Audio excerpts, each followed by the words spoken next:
الحمد لله، وصلى الله وسلم على رسول الله وعلى آله وصحبه ومن والاه، وبعد. أسأل الله بمنه وكرمه أن يقال لنا في ختام هذا المجلس: قوموا مغفورا لكم. شاب قال لأمه: أيقظيني بعد ساعتين، عندي رحلة في الطائرة إلى المنطقة الفلانية. وذهب الشاب ونام وهام في الأحلام، وجلست والدته على شاشة التلفاز فسمعت المذيع يقول إن أحوال الطقس سيئة جدا ويخشى على بعض الطائرات من السقوط. قررت بطبعها الحنون ألا توقظ ولدها، وتعمدت أن تفوته الرحلة خشية من أن يواجهه ملك الموت في السماء.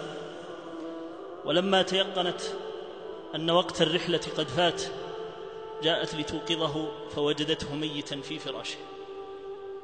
خرجت وخرجت أنت من البيت على أمل العودة، لكن والله الذي لا إله غيره سيأتي ذلك اليوم أو تلك الليلة التي يقابلك فيها ذلك المخلوق ويقول لك: هيا بنا إلى الآخرة.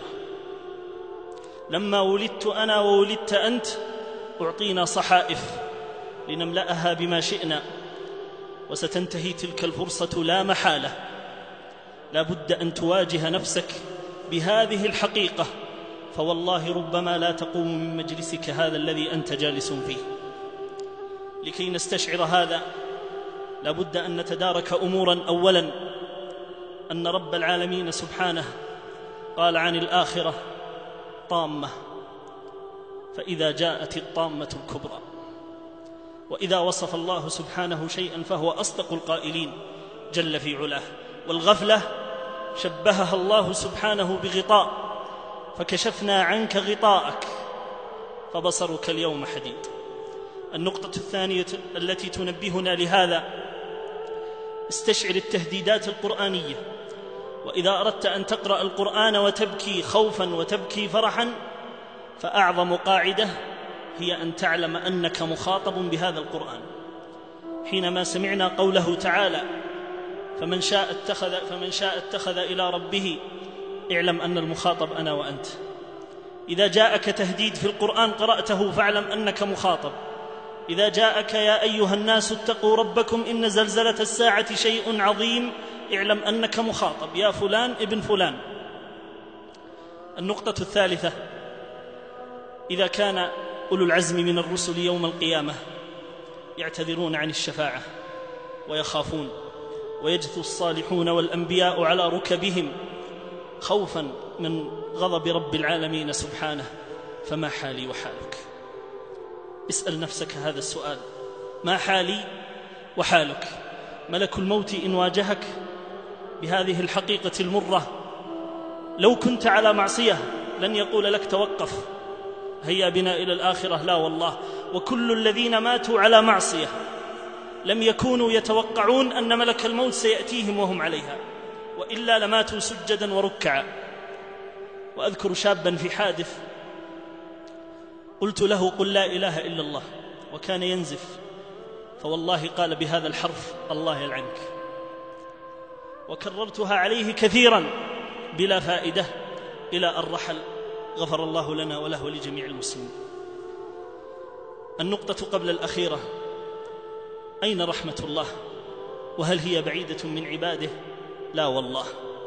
يقول سبحانه: إن رحمة الله قريب من المحسنين. خذ هذا المثال لموسى عليه الصلاة والسلام لكي نستشعر بها عظم رحمة الله. خرج موسى عليه الصلاة والسلام يستسقي هو وقومه فلم يمطروا، فقال موسى لله سبحانه: يا رب أسقنا.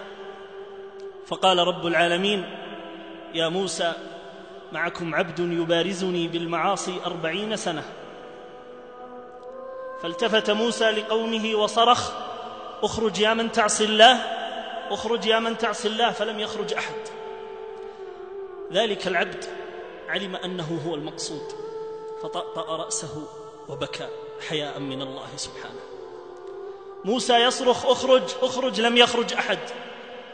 فقال موسى: يا رب من هو ذلك العبد الذي يبارزك بالمعاصي 40 سنة؟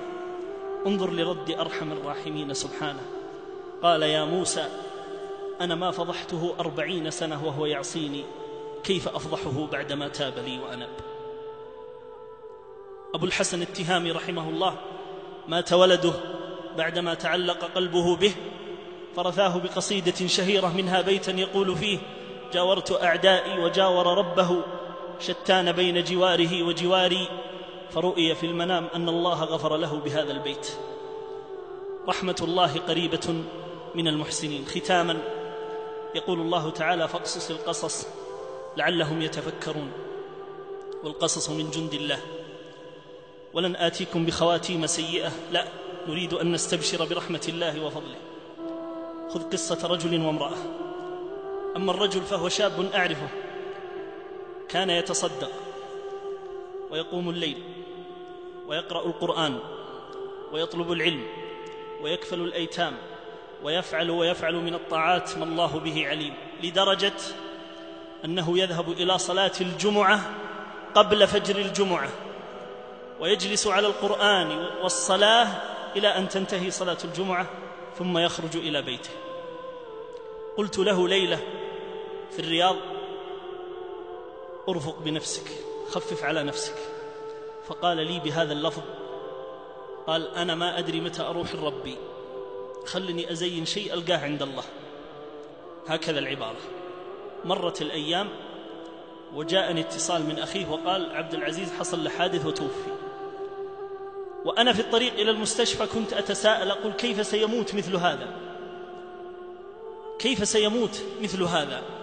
ولما وصلت ثلاجة الموتى ورأيته وجدته مبتسما، فقلت: ومن أصدق من الله قيلا؟ ووالله وجهه يشع نورا، وختم الله له بخاتمة حسنة. أما المرأة، وأختم بها، في التخصص في الرياض، امرأة كبيرة في السن، صوامة قوامة. قرأت عليها المرة الأخيرة، فلما خرجت قالت لأبنائها: ترى ما باقي إلا يومين، ترى ما باقي لي بالدنيا إلا يومين. ثم أغمي عليها، ووالله بعد 48 ساعة أفاقت، وأولادها وبناتها عندها. قالت: أعطوني الطرحة، جو رجال. هي ترى الملائكة. استغرب أولادها، قالوا: يا والدتنا ما يوجد أحد. قالت: غطوني، جاء الرجال، ما تشوفون؟ ثم غطوها. ثم مكثت قليلا وقالت: ليش ما تأخذون من هذا العجين الأبيض والخضرة؟ ليش ما تأخذون من هذا؟ بكى أولادها وعلموا أن ملك الموت قد اقترب منها. ثم قالت: ألا ترون الحمامة البيضاء التي على كتفي؟ قالوا: لا، ما نرى شيئا. ثم التفتت لهم وثبتتهم وقالت: أوصيكم بالصبر واحتسبوني عند الله. ثم قالت: أشهد أن لا إله إلا الله وأن محمد رسول الله، وفاضت روحها لبارئها. هذه الخاتمة والله الذي لا إله غيره ليست بعيدة عني وعنك إذا صدقنا مع الله، فإن الله لا يخلف وعده جل في علاه. اللهم لا تدع لنا في مقامنا هذا ذنبا إلا غفرته، ولا هما إلا فرجته، ولا كربا إلا نفسته، ولا دينا إلا قضيته، ولا مريضا إلا شفيته، ولا مبتلا إلا عافيته. اللهم اجعلنا ممن يبشرون بروح وريحان ورب راض غير غضبان. شكر الله استماعكم، وصلى الله على نبينا محمد وعلى آله وصحبه.